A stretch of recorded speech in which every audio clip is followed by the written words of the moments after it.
Every species in the galaxy had the same instinct, hardwired into their DNA over millions of years.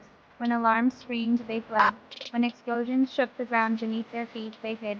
When death itself approached, they ran the other way. This single shared instinct kept the galaxy alive. Then the humans arrived, the first. Time the other species noticed it, they dismissed it as a glitch, an error in the data.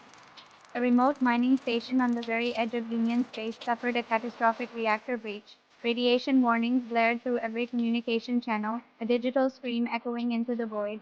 Evacuation pods launched in a frenzy of panic as crews abandoned the dying station. All species followed protocol. All species did what was logical, except for the humans.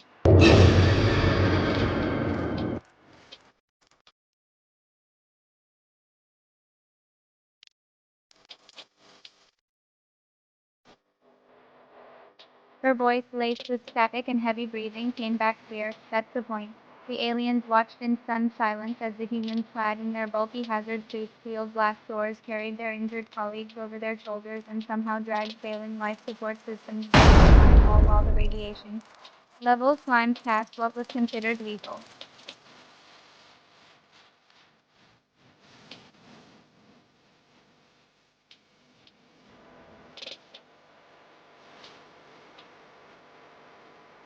Fire, hot and hungry, tore through its corridors. In perfect practice unison, the multi-species alien crews abandoned ship, their escape pods breaking away from the inferno. Seconds later, a human-crewed salvage ship arrived. Instead of keeping a safe distance, they docked with the burning wreck, while everyone else was getting out. The humans were going in.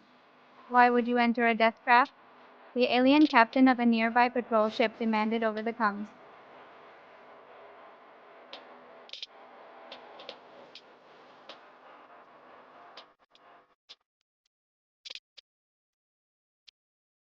Humans didn't move away from danger. They moved towards it.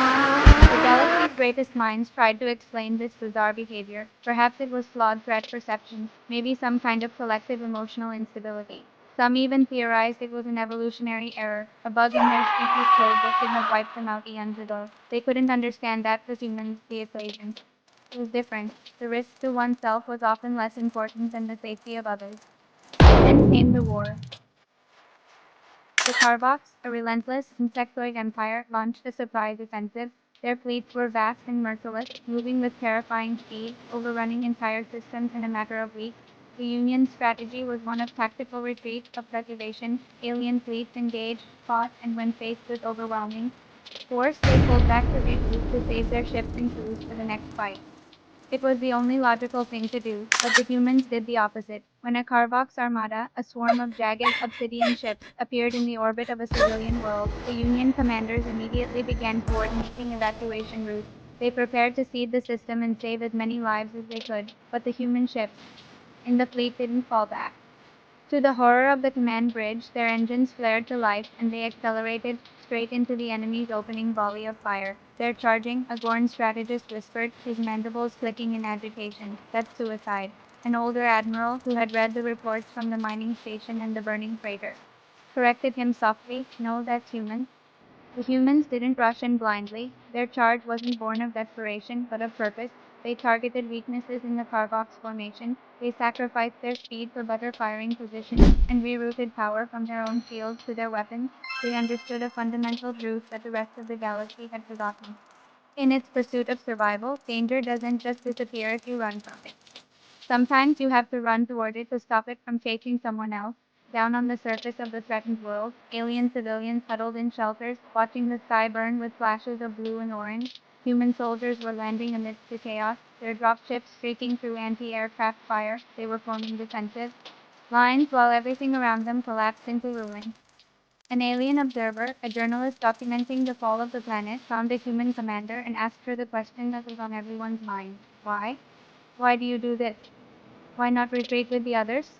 The commander calmly checked the charge on her plasma rifle, her eyes never leaving the horizon. Because if we don't, she said, her voice steady and grim, the danger is huge.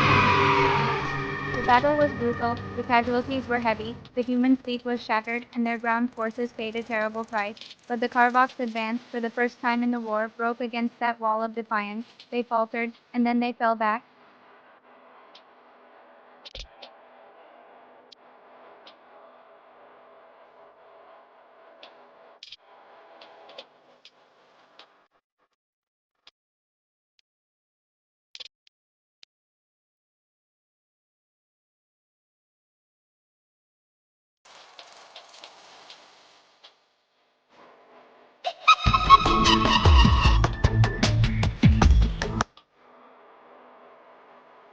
because the galaxy had finally learned a terrifying and hopeful truth.